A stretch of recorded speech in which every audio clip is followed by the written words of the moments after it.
good morning once again. This is Dr. Adrian Tenerife Sacristan at welcome sa Kuya Prof TV or the KP Television at ito po ang Gear Shifter.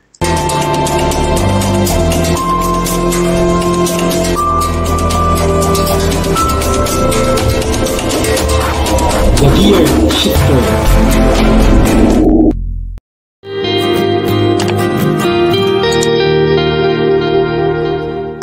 Okay, magandang umaga sa inyong lahat mga kaibigan. Welcome sa ating programa ngayon. Patuloy pa rin po tayo sa pagbibigay po sa inyo ng inspiration sa Gear Shifter at dito po pag-uusapan natin how positive thinking transforms your life. Dahil may mahalaga pong papel na ginagampanan yung kung paano tayo mag-isip sa ating buhay. Sabi ko nga kanina, yung pag-uusapan natin ay how positive thinking transforms your life. Importante yan, mga kaibigan.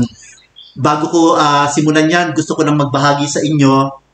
Ito, personal kong karanasan at natutunan ko rin to sa panonood ko ng mga cartoons. Ang favorite kong cartoons noon ay si Peter Pan. Ayan. Yung mga kasing age ko, kahit yung mga bata pa, kilala naman si Peter Pan. Madalas sinasabi ni Peter Pan dahil nakakalipad siya, may kaibigan siya si Wendy at tinuturuan niya itong lumipad. Pero hindi makalipad si Wendy kahit na may mga binibigay na parang kumikislap na powder sa kanya para makalipad. Hindi pa rin makalipad si Wendy. May problema kasi, sabi ni Peter Pan sa kanya, subukan mo kayang mag-isip ng mga masasaya at magagandang bagay. Kasi sabi ni Peter Pan, pag nag-iisip daw tayo ng magaganda at mga masasayang bagay, tayo ay gumagaang yung pakiramdam natin at sabi niya, gagaang ka at lulutang ka at makakalipad ka. Sa buhay mga kaibigan, may katotohanan yun sapagkat pag nag-iisip po tayo ng mga magagandang bagay sa buhay natin, yung masasaya, kung saan sa nakikita nating senaryo doon sa ating isip ay yung mga bagay na may celebration, binyag halimbawa o kasal o kung anumang celebration na yan, ikaw ay kasama ng kaibigan mo, masaya kayo, nanonood kayo ng sine, kumakain kayo ng sabay. So magagandang bagay po yun at nakakagaang ng pakiramdam. Sa buhay ganun talaga, di ba? Kaya yung sinasabi ni Peter Pan na mag-isip ka ng magagandang bagay ay napakaganda po niyan. Mag-isip tayo ng magagandang bagay na inaakala nating makakatulong sa atin. Okay po? So, ito po yung dapat nating gawin. Tanungin mo yung sarili mo, ano ba yung gusto mong maabot sa buhay? Ano ba yung ibig sabihin ng mga goal na yan? Ito yung mga gusto mo sa buhay, di ba?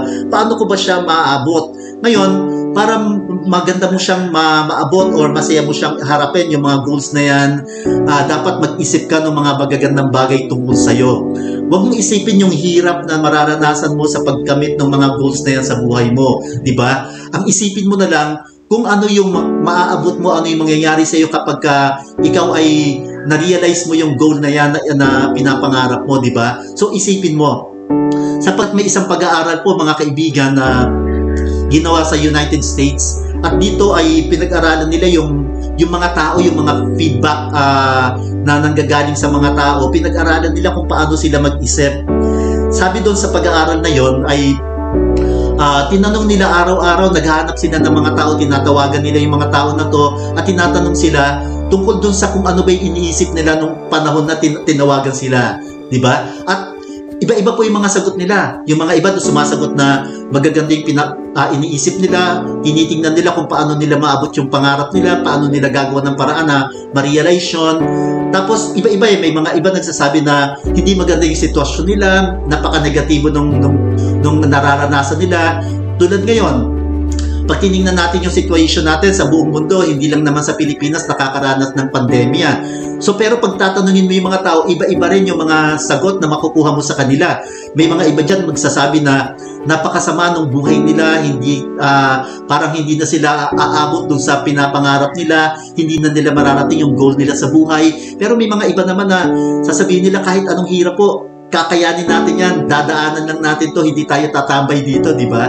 Yung mga positibong tao, tinignan nila, kinuha nila yung top 10 na nag-iisip ng positibo at kinuha rin nila yung bottom 10 na nag-iisip ng negatibo at nakita nila na yung mga nag-iisip ng mga positibo ay naaabot nila yung pangarap nila in spite of the challenges that they are facing.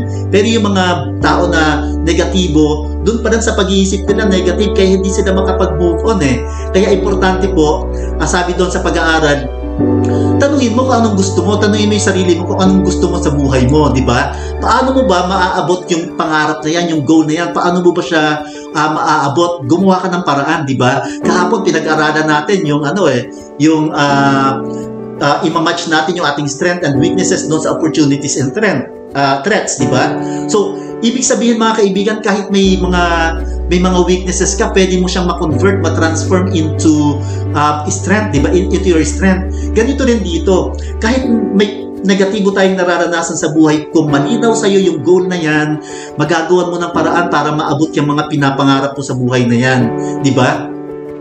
For example, kung ikaw naman ay nakakaranas ngayon ng mga problema sa buhay, wala kang trabaho, for example, ikaw ay tinanggal sa trabaho dahil sa hindi na kaya yung negosyo na magpatuloy, di ba? So nagtatanggal sila ng mga tao, nagbabawas ng mga tao. So kung ganyan yung nararanasan mo, ano yung pwede mong gawin? So tanungin mo yung sarili mo, paano mo ba malalagpasan o maayos yung problema na yan, di ba? Paano mo ba siya malalagpasan? Importante kasi mga kaibigan na kahit nasa gitna ka ng problema, hanapan mo pa rin ang paraan kung paano mo maaayos yung problema na nararanasan mo, di ba?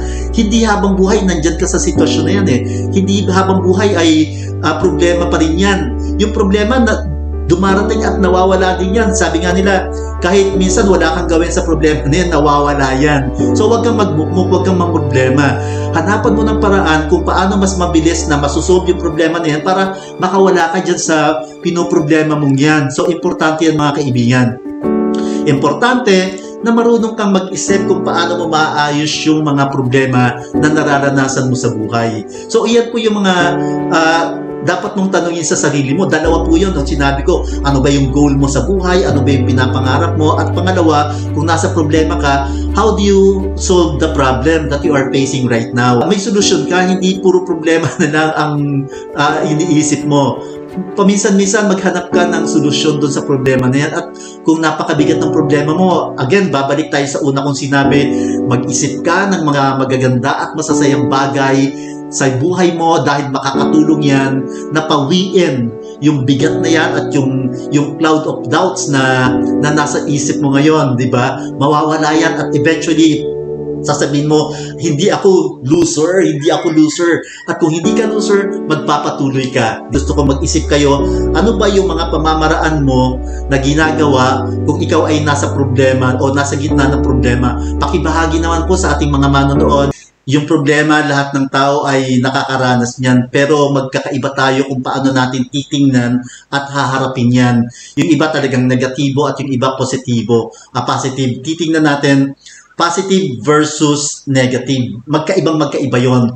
Ngayon mga kaibigan, maraming mga tao pa rin ang hindi nila alam kung ano yung gusto nila sa buhay, di ba? Maraming mga taong ganyan eh. Hindi nila alam kung ano yung gusto nila sa buhay at syempre kung hindi nila alam kung ano yung gusto nila sa buhay, hindi rin nila alam kung paano maaabot yung mga bagay na iniisip nila dapat tagumpay sila. Eh hindi nga nila alam kung ano yung gusto nila, paano sila magtatagumpay. In the first place mga kaibigan, dapat alam na alam mo kung ano yung gusto mo. Kaya dapat tinatanong mo yung sarili mo ng ganitong tanong. Ano ang gusto ko at paano ko ito maaabot? Diba? Tulad noon, sabi ko kahapon kay Sir Albert, pangarap ko lang na magkaroon ng isang YouTube channel at nagbabahagi sa mga tao, nag-share sa mga tao. Pero may mga lumalapit sa akin at nagsasabi halimbawa na gusto rin nilang matuto, gusto rin nilang magkaroon ng YouTube channel, kaya lang hindi nila alam kung paano at medyo yung technicality nito hindi pa nila alam.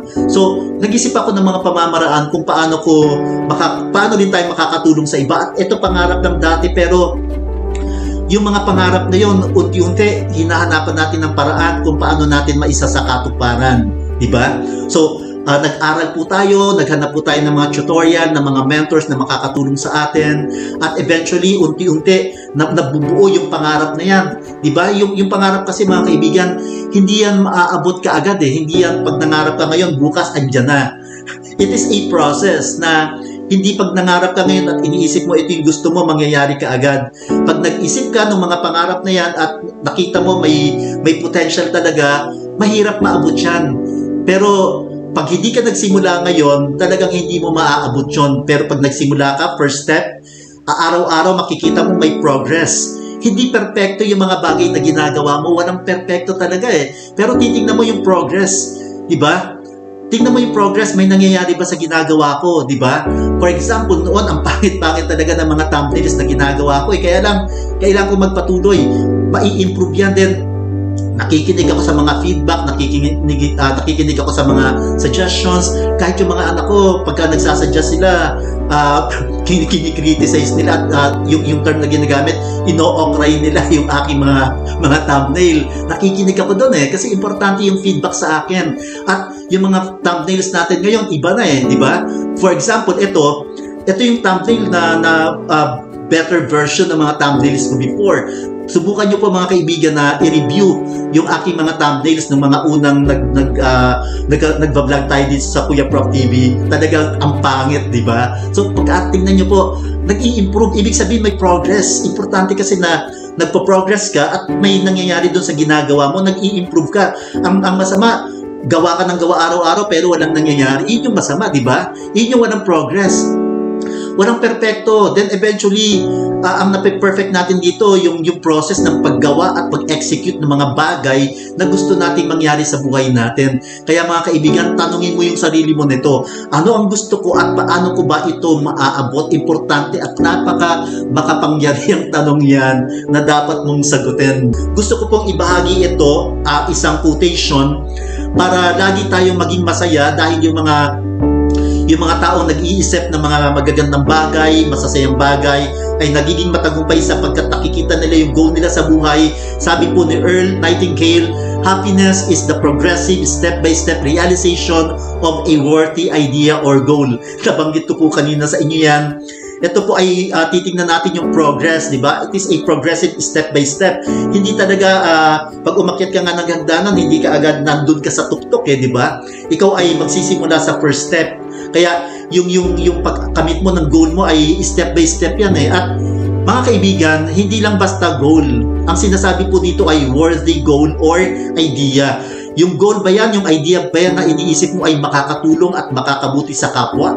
Ito ba ay makakapagdulot ng magandang bagay sa iba, sa ating kapwa? Dahil kung hindi po, kung makasarili po yung goal na yan, although goal pa rin yan, pero kung makasarili yung goal na yan, naway hindi po natin ipagpatuloy yan sapagkat wala po itong maidudulot na mabuti sa atin at sa ating kapwa. Yung iniisip po nating goal dito, gusto ko lang pong linawin yung worthy goal, yung makakatulong sa iba, yung makakapagbigay ng saya, ligaya sa iba, hindi lang sa'yo. Diba? Dapat hindi mo iniisip yung sarili mo lang. So yan po, tandaan po natin yan mga kaibigan.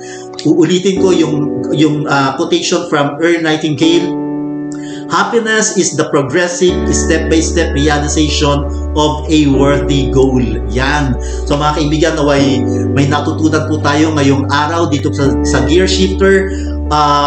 Maganda na po tayo na mag-shift ng ating gear, mag-isip na po tayo ng mga positibong bagay, mag-isip na po tayo ng ating goal at mag-isip tayo ng mga pamamaraan kung paano natin makakamit yung goal na yon sa ating buhay para naman makatulong tayo sa iba at makapagbigay tayo ng ligaya sa ating pamilya at sa ating kapwa.